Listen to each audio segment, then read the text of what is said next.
Farmers threw eggs and started fires as European leaders meet in Brussels. The protests were triggered by concerns over cheap imports, taxes, rising costs, and unfair competition. More details on this later in the news.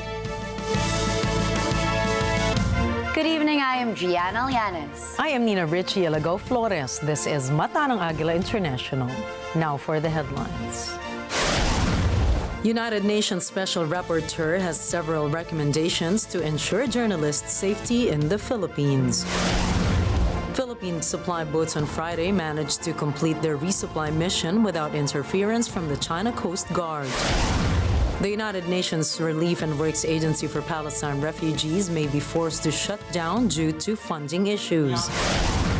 Meta CEO Mark Zuckerberg apologizes to the victims of child abuse after a fiery session in the U.S. Senate.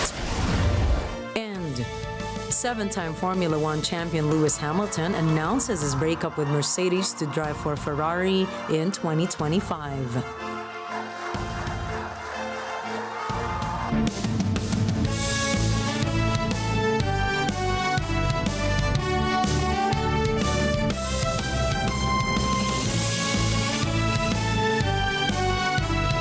Las Vegas, Nevada, España, Paris, France, United Kingdom, Washington, D.C., London Bureau, Papua New Guinea, in New York, Washington, D.C. Mata ng Agila, Mata ng Agila. Mata ng Agila International. Trusted, connected, on point.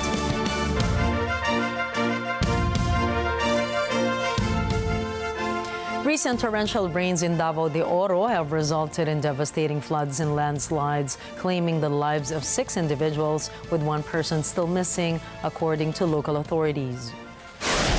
The disaster struck over the weekend, bringing floods and landslides to vast areas of Mindanao and forcing thousands to seek refuge in emergency shelters. Among the hardest hit areas were the municipality of Maragusan, which reported 23 landslides in Sunday, and the neighboring town of New Bataan, where over 10,000 residents were evacuated from flooded homes. According to Municipal Disaster Officer Romeo Tublag, 3 fatalities were recorded in the Maragusan landslides, with a 4th person still unaccounted for.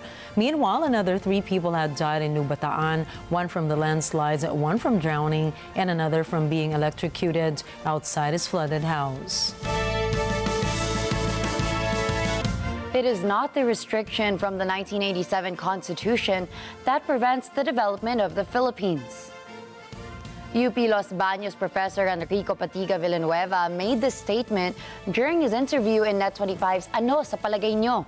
This was after proponents of the charter change or amendment to the economic provision of the Constitution said the Philippines should ease investments of other countries for economic benefit. Villanueva insisted that it is not the restrictions in the Constitution that block the development of the Philippines, but it is the issue of political stability. He said 49% of the survey of 2,400 investors consider the political stability of a country before investing. The expert also doubts if the proponents of the charter change only want economic provisions to be amended. Yung mga nilista na factors, ang number 1 actually lumalabas is political stability. Political and macroeconomic stability. 49% of the 2,400 investors, tingin nila sa political stability is critically important. Kasi pag nagbago yung administrasyon, nagbabago rin yung mga legal interpretations, etc. Nawawala ng certainty. And yun yung nagiging problema. The Office of the Presidential Advisor on Peace, Reconciliation and Unity, or OPAPRU, has issued an appeal to all Filipinos to reject any endeavors aimed at destabilizing or dividing the nation. OPAPRU's Secretary Carlito Galvez Jr. underscored that calls for the separation of Mindanao from the Philippines counter the principles enshrined in the Constitution, which serves as the bedrock of the nation's identity. He further emphasized that such movements contradict the progress achieved through the comprehensive peace process, which has effectively quelled decades-long armed conflicts in Mindanao. In a statement, Secretary Galvez said, and I quote, "Mindanao has already shed its image as a land of volatility, violence, violence and armed struggle. It has now become a symbol of hope, mutual understanding, and solidarity, and most of all, a shining example that good things come to those who choose the path of peace.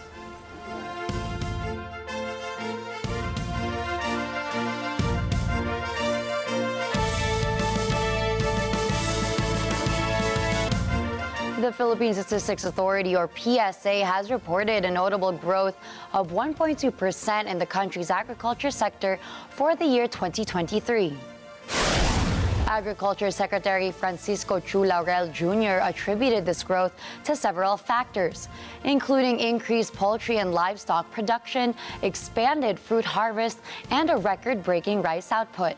According to the PSA, the agriculture sector remains a significant contributor to the country's economy, employing approximately 25% of the 49.7 million Filipinos in the labor force as of November 2023 and contributing 9% to last year's GDP. The Department of Agriculture also highlighted a milestone rice harvest of 20.06 million metric tons in 2023.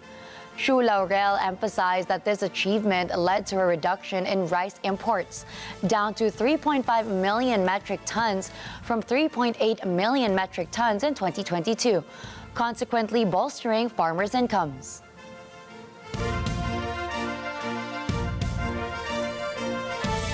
The Commission on Elections, or COMELEC, is confident that there will not be any problem on the issue of transmission of election results in the 2025 midterm polls. COMELEC Chairman George Garcia says they have a separate bidding for the electronic transmission of the 2025 national and local elections. Ang gusto po natin, ang COMELEC ang may 100% control sa ating halalan. Na kailangan kami po ang kausap mismo ng mga telcos, hindi kung sinong kumpanya o kung sinong entity. Ang COMELEC ang kausap, ang COMELEC ang may posesyon ng lahat ng dokumento na produkto po ng transmission. Garcia said that this is to avoid the incidents that happened in the past automated elections where there was a transmission issue. Ayaw na po natin yung mga nangyayari ng mga nakakaraan na kapag hinanapan kami ng mga audit, mga transmission logs, hindi kaagad namin mabigay sapagkat wala sa amin yung kopya. Maganda po na sa amin at kasi kami ang kuusap ng telcos. United Nations Special Rapporteur on Freedom of Opinion and Expression Irene Khan said that the government should observe non-interference in the works of journalists. She asserted that the public needs various sources of news and information. She stressed that the government should in no way involve itself in spreading fake news. Khan also pointed out that while violence against journalists was rampant during the Duterte administration, the 4 journalists killed under the Marcos administration show that the trend remains disturbing. She urged the government to come up with a mechanism that promotes better collaboration among concerned agencies in protecting journalists. The Armed Forces of the Philippines, or AFP, said the latest rotation and resupply mission for BRP Sierra Madre in Ayungin Shoal was a success and flawless. American maritime security analyst Ray Powell noted that AFP's latest resupply mission was very different as China's vessels were staying back by the Mischief Reef. BRP Sierra Madre has been grounded at Ayungin Shoal since 1999. More than a dozen Marines and sailors man the ship, which has become a symbol of Philippine sovereignty. But resupply missions to the BRP Sierra Madre have become difficult in the past since the Chinese Coast Guard has been disrupting the passage of Philippine vessels to the Ayungin Shoal.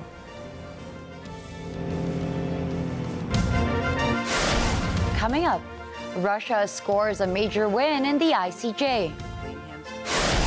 The UNRWA is on the verge of shutting down. And the war of words between TikTok and Universal continues. Stay tuned, Mata ng Agila International will return for more global news.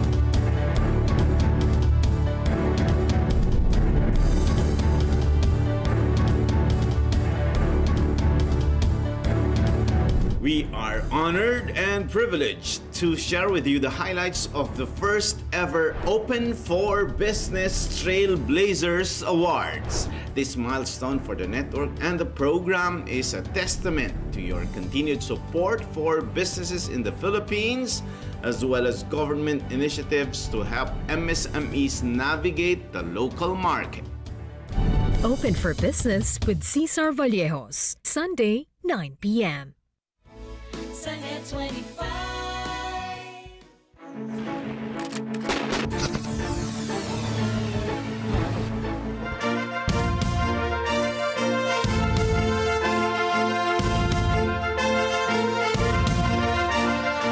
Welcome back to Mata ng Agila International. North Korea extended their streak of aggression by firing more cruise missiles into the sea in its latest run of weapons tests. South Korea's Joint Chiefs of Staff said the U.S. and South Korean militaries were analyzing the North Korean launches, saying the South's military detected multiple missiles, but it did not immediately provide a specific number or an assessment of their flight characteristics. The launches, which were the North's fourth round of cruise missile tests in 2024, came after state media reported that Kim Jong-un had inspected naval projects at a shipyard. These developments come as Kim Jong-un called for his military to step up war preparations.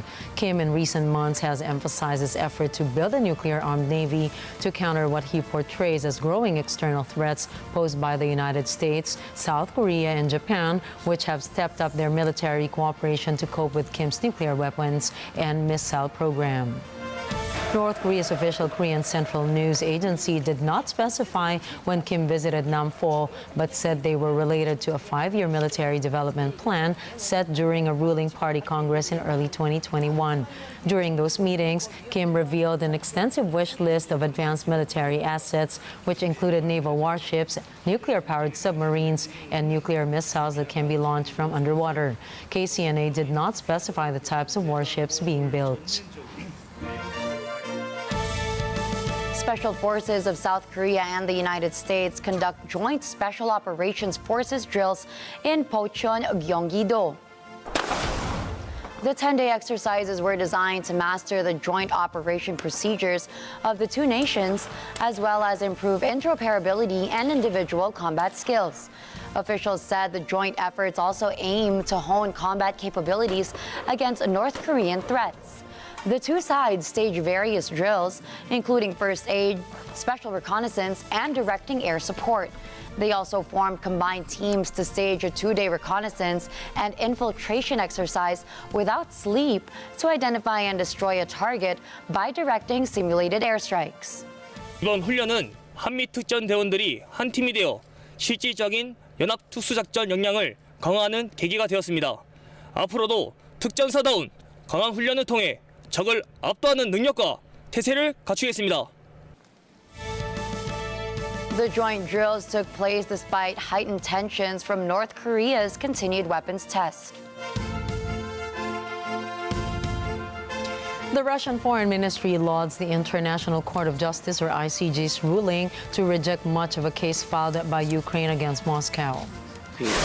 The Russian Foreign Ministry says the ICJ refused to recognize Russia as an aggressor state on principle and denied that the Donetsk and Luhansk People's Republics are terrorist organizations. The ICJ decision stemmed from a case brought by Kyiv in 2017. The case originated from Ukraine's argument that Russia had financed terrorism during the conflict in Donbass in 2017. The ICJ said the request of Ukraine to find that Russia violated its obligations under the International Convention for the Suppression of the Financing of Terrorism does not fall within the scope of Article 18 of such law. The top court explained that only cash transfers could be considered as support for alleged terrorist groups under the terms of the International Convention on Terrorism Financing. The said law does not include the means used to commit acts of terrorism, including weapons or training camps. Hence, the ICJ ruled that the allegations of Ukraine cannot be upheld. The court next finds that there is no convincing evidence demonstrating a failure by the Russian Federation to take practicable measures to prevent the movement of funds into Ukraine for the purposes of terrorism financing. Kyiv's complaint, however, did not include alleged violations of international law that occurred after Moscow's special military operations in 2022. Argentine police clashed with protesters outside Congress as lawmakers deliberated President Javier Milei's ambitious package of economic, social, and political reforms. On the second day of the debate, tensions escalated as rubber bullets and water cannons were deployed to disperse the demonstrators opposing the proposed changes. Video footage captured the confrontation between police and hundreds of protesters, providing a vivid portrayal of the unfolding events. Opposition lawmakers stormed out of the building in a moment of protest to condemn the police action, only to return later and resume the debate. President Milei, who assumed office in December, has committed to curbing spending and addressing the prolonged economic crisis in Argentina. The U.S. State Department approved the sale of drones and missiles to India for nearly $4 billion. The potential arms deal aims to boost India's maritime safety amid concerns of growing Chinese influence in the Indo-Pacific. The sale includes 31 Sky Guardian drones, 170 missiles, 310 laser small diameter bombs, communications and surveillance equipment, and a precision glide bomb. The deal will now be confirmed after approval from the U.S. Congress. The United Nations and its partners launch an appeal for $4 billion in aid this year for Yemen. The Arabian Peninsula's poorest country has been devastated by nearly a decade of war and conflict. Macy Membreri reports. The United Nations Office for the Coordination of Humanitarian Affairs, or OCHA, says its 2024 humanitarian response plan requires $2.7 billion for life-saving assistance and protection services. It says a further $1.3 billion is needed for sustainable development. UN Humanitarian Coordinator Peter Hawkins says urgent support is needed for over 18.2 million civilians in Yemen. Millions of Yemenis, Hawkins says, have faced tremendous suffering daily for more than 9 years due to conflict, economic deterioration, severely disrupted public infrastructure and services, as well as climate change. He urges that the world must not turn its back on the people of Yemen. Hawkins appeals to donors for their continued and urgent support to save lives, build resilience, and also to fund sustainable interventions. The Arabian Peninsula's poorest country has been gripped by conflict since the Iran-backed Houthi rebels overran Sana'a in 2014. That triggered a Saudi-led military intervention in support of the government the following year. Hundreds of thousands of people have died directly from fighting or from indirect causes. These include lack of food in what the UN calls one of the world's worst humanitarian crises. OCHA says 17.6 million people are estimated to face acute food insecurity in 2024. Yemen, it says, is experiencing some of the highest malnutrition rates ever recorded. The situation continues to worsen. Macy Membreri for Mata ng Agila International, trusted, connected, on point. The United Nations Aid Agency for Palestinian Refugees, or UNRWA, says international funding cuts may force the shutdown of its operations across the region by the end of this month. Marjorie Quintos tells us more. A number of major donor countries in UNRWA say they will suspend funding after Israel alleged 12 agency employees took part in Hamas' October 7 attack. UNRWA Chief Philip Lazzarini warns that if the funding remains suspended, the agency will most likely be forced to shut down its operation by the end of February. This, not only in Gaza, but also across the region. After talks with Lazzarini, Jordanian Foreign Minister Ayman Safadi says that he emphasizes the immediate need for the international community to support UNRWA. The agency, he says, plays an indispensable role for Palestinian refugees. Safadi says UNRWA serves as a lifeline for over 2 million Palestinians facing an unprecedented humanitarian crisis in Gaza. A foreign ministry statement in Amman says that both Safadi and Lazzarini urge countries to have suspended aid to UNRWA to reconsider their decision. The statement says any reduction in financial support provided to the agency will exacerbate the suffering of the people of Gaza. Gazans, the statement says, are already on the brink of mass starvation. Marjorie Quintos from Matanang Agila International. Trusted, connected, on point.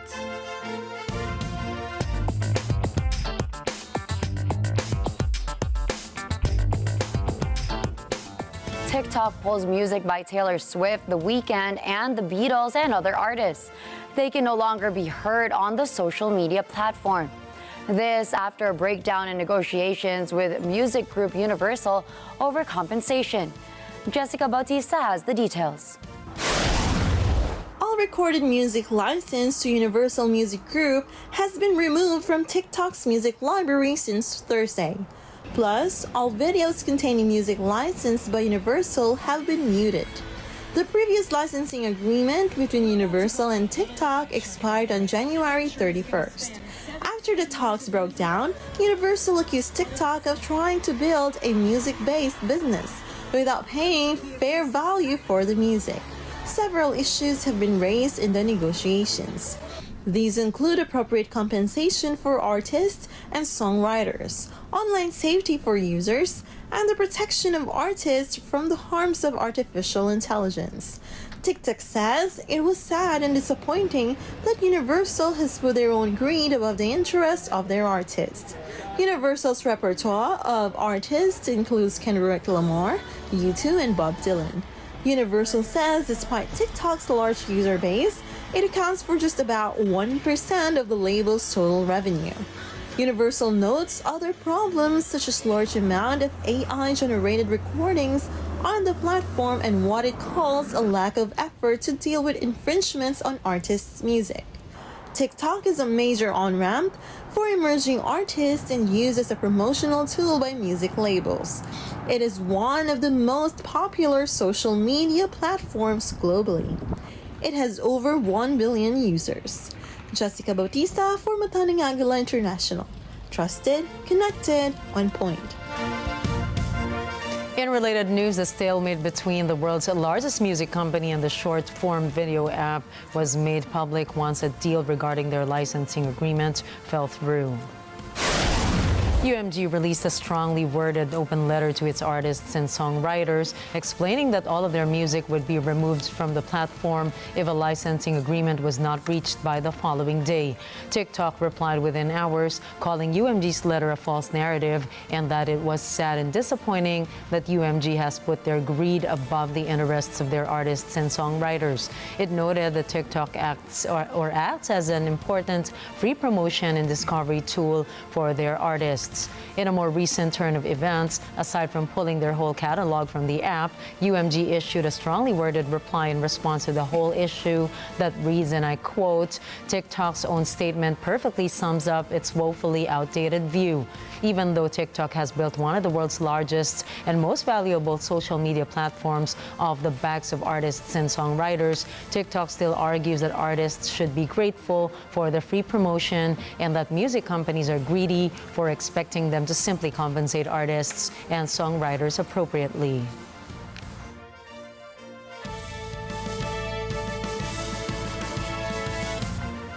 Well, I will admit, I actually am on TikTok a good amount of time, and nowadays when it comes to finding the top hits, I really look to TikTok. So I actually think that UMG pulling their artists out won't be a huge loss for TikTok. But on the other hand, I completely agree with the statements of Universal Music Group. Artists should be compensated. We are past the time where simply exposure is the payment for creatives. Exactly. And these artists and songwriters are actually the reason that TikTok is still there. I think it's a mutually beneficial thing, what's going on between TikTok and Universal Music. And just because they are asking for compensation, it doesn't mean that they're not grateful, right? Of the course. gratefulness, the gratitude will always be there. However, I think they deserve to be compensated for their contribution, which is major, to TikTok being famous and staying and having staying power. It would have been great if they could have come to a compromise so that, you know, the users as well, the 1 billion users could be happy. But I mean, with both ends, there's positives and negatives to their decisions. I just hope as well that they could listen more to how the artists feel. That's because I right. think that's what's most important. So I was actually listening to a podcast yesterday with Olivia Rodrigo, and she said that her first hit actually became famous because of TikTok, and that's how people have known her. But I've also read so many statements by different artists saying that, yes, TikTok gives them the exposure, however, it's just passive exposure rather than active exposure, since only a few seconds of their songs are really what's listened to by the users. And it's quite sad that these things were not put in black and white prior to any of these things happening, prior to any of these artists and songwriters becoming famous because of TikTok. They should have written down everything formally, like made a contract out of it so that it would not come to this, and it has come to this. It's quite Perhaps sad. the artists as well didn't know that TikTok would become as big as it is now. However, they did have time to set that in stone before major decisions like this. That's why it so happened that they pulled out the artists and the songwriters. But we still continue to hope that something good will come out of this, and that, like you said, they will meet halfway regarding contracts and compensations. More of the news coming up. The farmer protests across Europe get worse before they get better. An ad company has been charged for contributing to the opioid epidemic. And several U.S. senators come to the defense of the victims of online child abuse. Stay tuned. Batana Agila International will return after a short break.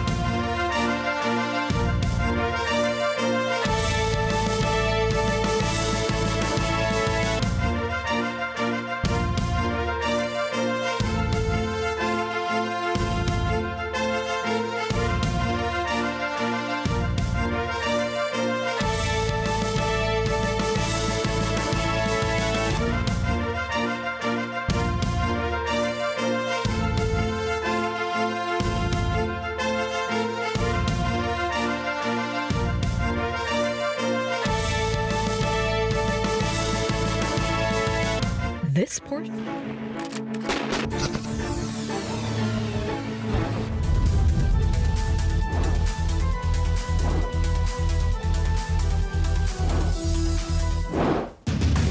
Expose. Bagong modus ng pang-aagaw ng mga idinideliver na parcel ating ibubuking. Po, nagpanik na ako. Nanginig na yung buong katawan ko. Grabe na po yung iyak ko. Expose.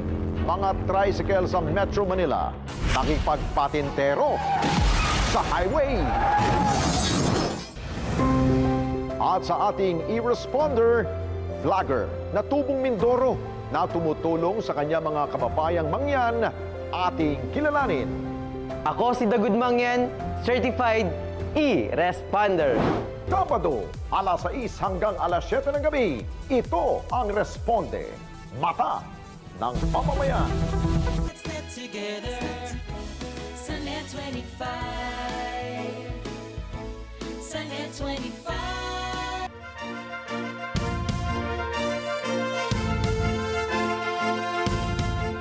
At least 3 individuals lost their lives and over 200 sustained injuries in a massive fire sparked by a gas-laden truck explosion in the Kenyan capital city of Nairobi. Authorities had secured the affected area. However, some individuals were observed salvaging their belongings and assessing the extent of the devastation. Kenyan government spokesperson Isaac Magia Maura detailed how the explosion triggered a massive fireball, engulfing numerous vehicles and commercial establishments. Residential properties were also engulfed in flames, with many occupants still inside due to the late hour of the incident. Although firefighters successfully extinguished the blaze, the root cause of the explosion remains undetermined.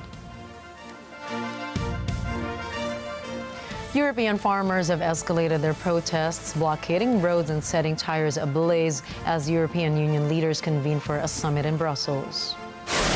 The continent-wide unrest has seen tens of thousands of farmers abandon their fields, rallying with tractors in hand to voice their grievances. Struggling with the ongoing cost of living crisis, farmers are now venting their frustrations over a range of issues, including the EU sustainability policies, burdensome regulations, and the influx of cheaper imports. In response to the mounting tensions, the EU has unveiled temporary measures in an attempt to ease the situation.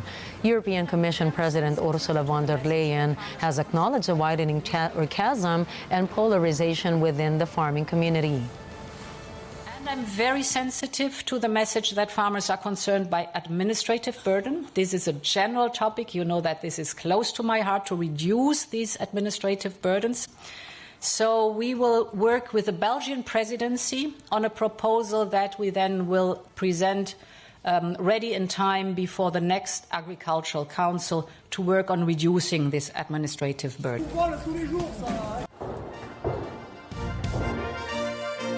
European Commission Chief Ursula von der Leyen says Brussels will put forward plans to ease rules and red tape criticized by farmers protesting across Europe. Rosel Feria has the details. Head of the bloc's executive arm, Ursula von der Leyen, says a proposal to work on reducing administrative burdens on farmers will be presented at an upcoming meeting of EU ministers. And I'm very sensitive to the message that farmers are concerned by administrative burden. This is a general topic. You know that this is close to my heart to reduce these administrative burdens. So we will work with the Belgian presidency on a proposal that we then will present ready in time before the next Agricultural Council to work on reducing this administrative burden. Angry farmers have protested in Belgium, France, Germany, Greece, the Netherlands, Poland, and Romania in recent weeks. Their demands include lower taxes, cheaper electricity and fuel, and stronger import controls. There is also fury over EU rules that they say make farming more difficult. Von der Leyen underscores that Brussels is listening to farmers, especially since the bloc kicked off a strategic dialogue with representatives from Europe's agri-food sector. The initiative launched last week will continue for several weeks. It seeks to find a consensus for Europe's farming future over the next 5 to 15 years. Rosel Feria for Matanang Agila International, trusted, connected, on point. France's government offers a slew of new concessions to farmers, hoping to calm anger behind tractor blockades of major roads nationwide. Farmers are out in force for more than a week in protests triggered by an agricultural fuel duty hike, complaining their pay is squeezed, taxes are too high, and regulations too onerous. Prime Minister Gabriel Attal says he wants to better recognize the farming profession, protect farmers against unfair competition, and give value back to our food. He offers measures including an annual 150 million euros for livestock farmers and a ban on food imports treated with thiacloprid, a neonicotinoid pesticide already banned in France. He also vows to ensure a clear Europe-wide definition of lab-grown meat. Finance Minister Bruno Le Maire adds that all major supermarkets will be audited for compliance with a law supposed to ensure fair prices for farmers' produce.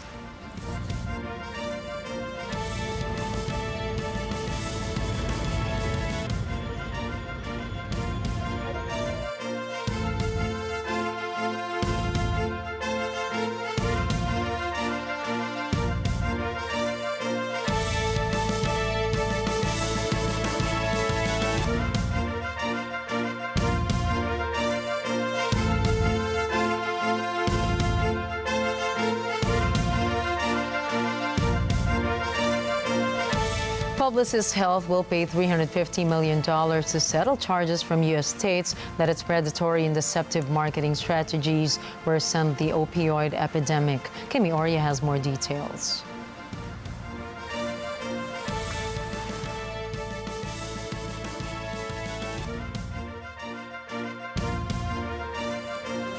We'll try to get back to that later. We will continue on with other news.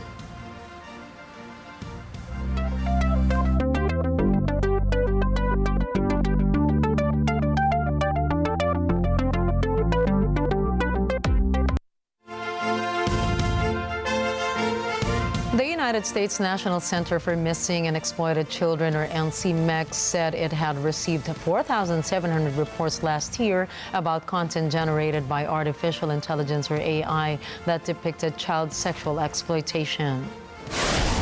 The NCMEC has not yet published the total number of child abuse content reports from all sources that it received in 2023. But NCMEC said that in 2022, it received reports of about 88.3 million files. Child safety experts and researchers say the ease of AI technology means that offenders can create images of children being sexually exploited or abused with the click of a button. In recent months, many studies have expressed concern about the risk that AI tech could exacerbate online exploitation. Researchers at Stanford Internet Observatory warn that AI could be used by abusers to repeatedly harm real children by creating new images that match a child's likeness.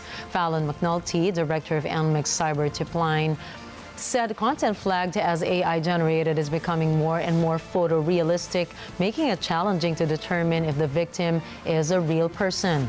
During the Senate Judiciary Committee hearing, U.S. lawmakers grilled Meta CEO Mark Zuckerberg about the negative effects of Facebook and Instagram on children and teenagers. Instagram also displayed the following warning screen to individuals who were searching for child abuse material.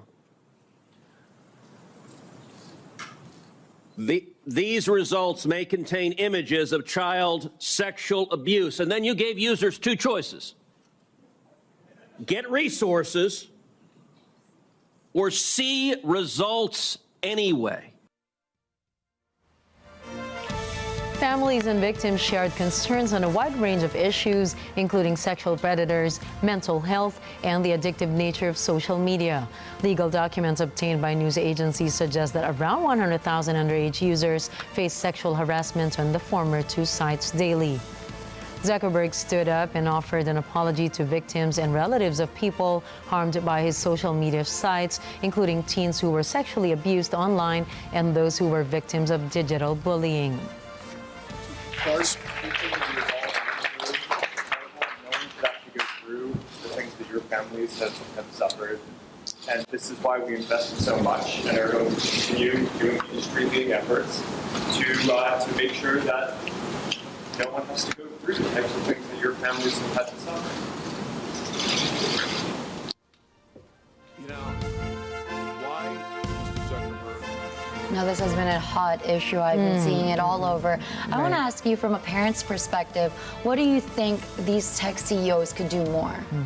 Well, we were talking about it last night, and we said that we feel that there is a lot more they can do, but they can really only do so much, right?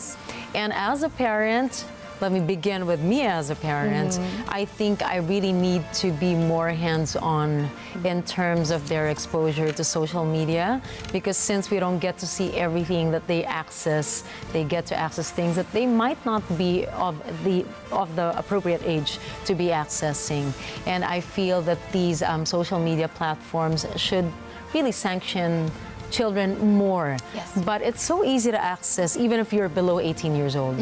All you have to do is tick, yes, I'm 18. And already you can access things that aren't meant for minors, for younger children. Yes, there are different ways around it anyway. And reading up on this case, a lot of parents were saying, well, U.S. tech CEOs can spend so much or allow or receive so much money through advertisements, but how come you can't use that money on promoting safety and educating your users? And I do agree they can do that more, and hopefully they are more aware that they should do that. But as you said, it goes beyond these tech CEOs. I actually find it great that Mark Zuckerberg did apologize, but I also think that this was a discussion in Congress. Perhaps they can do more about it as well, while not stepping into too much censorship. In addition to that, as you said, parents can also educate their children more, and we as users can also educate one another more and how to be more diligent in what we click on social media. And you kind of want to go back to the time when Facebook and Instagram were both very wholesome social media platforms. Yes. This was not long ago, just a few years back. Things were different with Facebook. I think advertisers and sponsors have a lot to do with that too. Yes. And it's hard to stop money from coming in. Yes. So it's hard to say no to a lot of things. I think it's like a chain reaction. And it's such a bigger discussion, and we are living in a digital age. So I think, yes, they're beginning or they're starting with these tech CEOs, parents are getting in the discussion, but it's a much larger issue that more people have to talk about and shouldn't just be within Congress or within those CEOs to do something about it. It's good that this is being looked into, Yes. and something will be done about it, and hopefully soon something concrete will be done about it. And we'll look more into this story in the coming weeks. Meanwhile, this is what's coming up. A rare sighting of a newborn great white shark has been caught on video. Mercedes and Lewis Hamilton part ways after 11 years. And Brad Pitt joins Quentin Tarantino for his last movie, The Movie Critic. Stay tuned, Mata ng Agila International will return for more global news.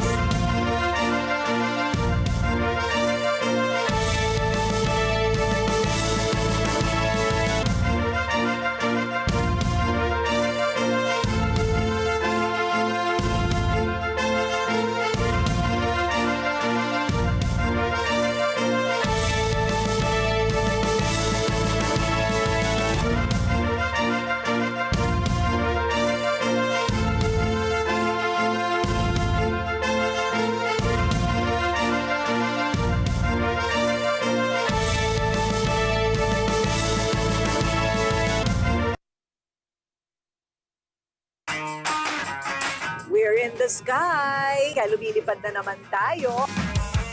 Sino ba itong uupo ngayon sa ating iconic chairs? Finally, nag-guess na rin ako dito. Just canceled everything for you. Talaga, ay naku, nakakatuwa naman. Medyo kakaiba ang ating papasukin ngayong araw. The Goodwill Resort with the Goodwill Cast. Woo! Tinur niya tayo sa kanyang bagong buhay. Mundo. Tamang-tama, pinag-uusapan sila ng lahat ngayon. Tingnan ka! Ayan na. Ayan na. Alam mo talaga siya, no? Yes! Tatlong buwan! Kinasal ka na! Yes! Ngayon natin malalaman ang totoo. So now, let's spill the coffee. Spill the coffee. Yes. And we're here at Net25. Ito ang tahanan ng Corina Interviews.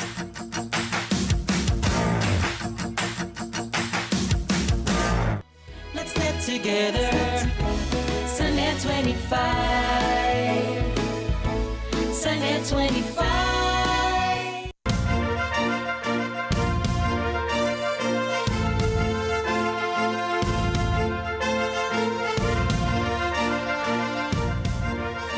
Publicis Health will pay $350 million to settle charges from U.S. states that its predatory and deceptive marketing strategies worsened the opioid epidemic. Kimi Oria has more details.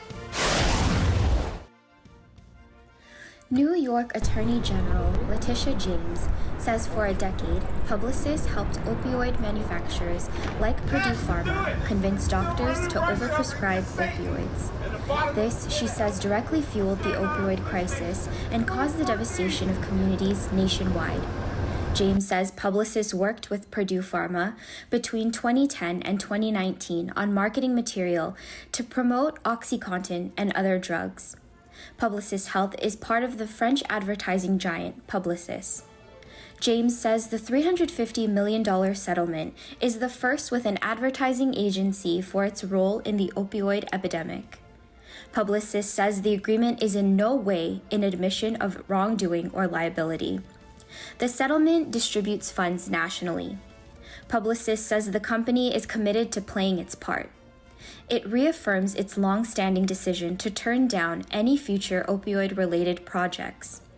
According to Publicis, of the $350 million in the settlement, $343 million will go for payments to U.S. states and territories. New York gets $19.2 million of the total. $7 million will be for legal fees. The Centers for Disease Control and Prevention says since 1999, more than 800,000 people have died from an overdose involving any opioid. This include prescription and illicit opioids. Kimi Oria from Matanang Agila International, trusted, connected, on point. Drone footage capturing a young shark has sparked excitement among marine biologists, marking the first observation of a newborn great white shark and shedding light on a previously elusive birthing site for the predators. Bernadette Manuel tells us more. Wildlife photographer and videographer Carlos Gauna embarked on an expedition to film sharks, delving into the depths to unravel the mysteries of their secret lives. His observations revealed a striking pattern when he noticed a congregation of large sharks during a specific month, hinting at a potential birthing event. However, initial skepticism from experts suggested that great whites only gave birth in deeper waters. Undeterred, Gauna persisted, deploying his drone with a second-to-last battery alongside his partner, biology doctoral student Philip Stearns. Their patience was rewarded when they witnessed a shark descending into the depth, followed by the emergence of a nearly pure white 5-foot-long shark from the exact location just moments later. Scientists herald this discovery as a significant milestone that could bolster conservation strategies aimed at safeguarding these sharks, as it offers valuable insight into their reproductive behavior and potentially identifying a crucial birthing ground. Bernadette Manuel for Matanang Agila International. Trusted, connected, on point.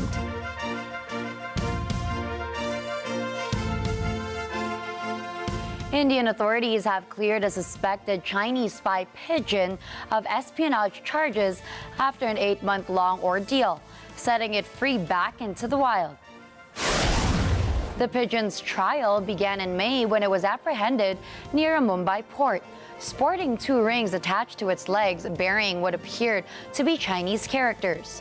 This raised suspicion among police, who believed it could be involved in espionage activities, and subsequently took the bird into custody and transferred it to an animal hospital for further investigation.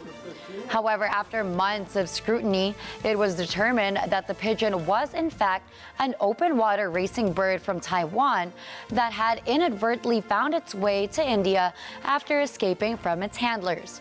With its innocence established, the pigeon was released into its natural habitat, bringing an end to its unexpected and bewildering journey through the realms of international intrigue.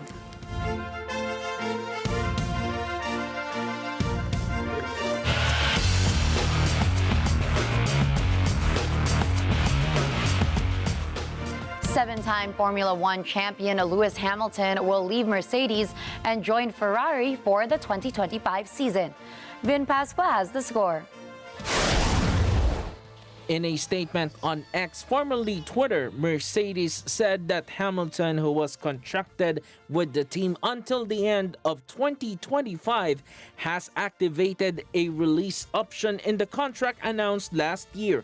Ferrari, meanwhile, announced that the British driver would be joining the team on a multi-year contract.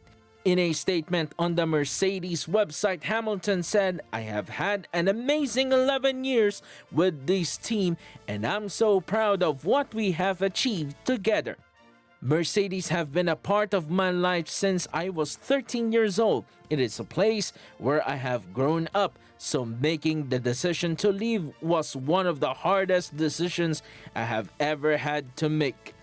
But the time is right for me to take this step, and I'm excited to be taking on a new challenge." The 39-year-old, who shares the record for the most F1 world titles with Michael Schumacher, joined Mercedes in 2013 after starting his career with McLaren in 2007. A glittering period followed for the British driver, during which he won 6 titles over the course of 7 years. Mercedes has struggled to maintain its dominance in recent seasons, but Hamilton, who finished 3rd in last year's driver standings, signed a contract extension in August, keeping him at the team until the end of the 2025 season. However, in a shock move, Hamilton will now join one of the Silver Arrow's great rivals. Mercedes finished second in last season's constructor standings, 3 points ahead of Ferrari in third, but both teams were well behind a superior Red Bull team. Hamilton will join Charles Leclerc at Ferrari in 2025, replacing Carlos Sainz. The Spanish driver confirmed that he will lead the team at the end of 2024 and make an announcement about his future in due course. Reporting for Sports, Vin Pascua for Mata ng Agila International. Trusted, connected, on point.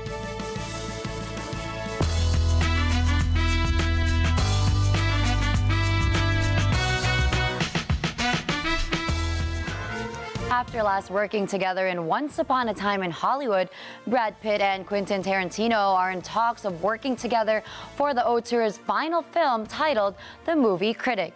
Elijah Villanueva has the scoop. Brad Pitt is reportedly starring in Quentin Tarantino's final film titled The Movie Critic. It would be their third time working together. Pitt previously worked with Tarantino in 2019's Once Upon a Time in Hollywood, which earned him his first Oscar for Best Supporting Actor. The actor also starred in 2009's Inglourious Basterds. It is unclear, however, if Pitt will play the title character.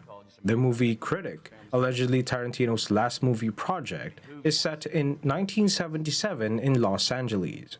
It focuses on what he described as a rude and never really famous film critic working for a fictional publication.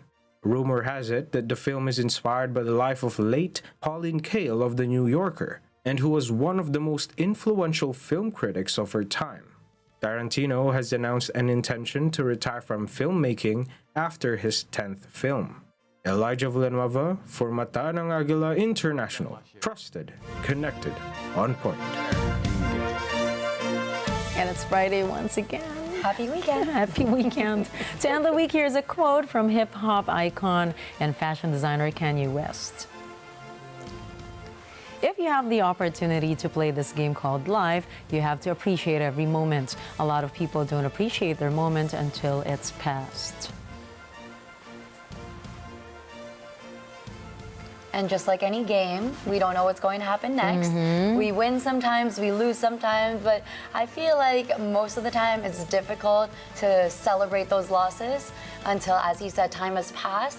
But maybe next time, in the moment, we can just absorb that experience, realize that even if it is a loss, we can learn from it. Yeah, and it's nice to pause every once in a while to really see why every experience is important and to really see what lessons may be learned from all the experiences that you've been through.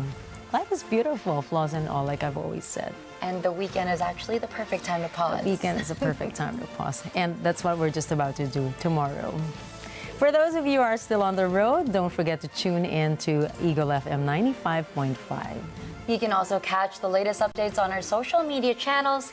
I am Gianna Llanes. I am Nina Richie Alago Flores. This is Mata ng Agila International, trusted, connected, on point.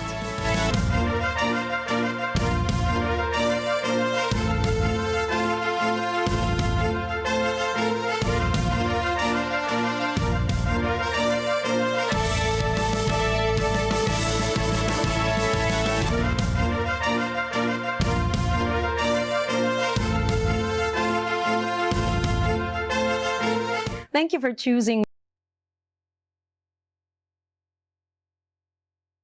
International as your trusted news source, keeping you connected to the world and on point with stories from around the globe. Follow, like, and subscribe to @Net25 TV.